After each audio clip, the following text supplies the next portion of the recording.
আজকের Sunday special হলো fried rice, মিষ্টি দই, ছোলার ডাল, স্যালাড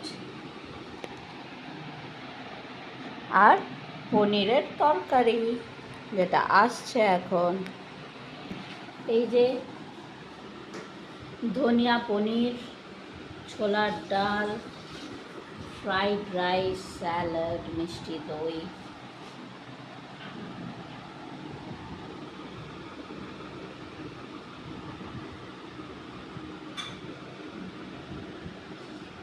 এটা আমার বরের হাতের ধনিয়া পনির, ইয়াম ইয়াম।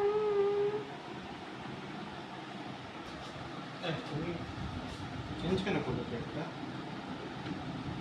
এটা তোমার ছিল, ওটা আমার ছিল। খাও না। এই না ধনিয়া পনির রেডি।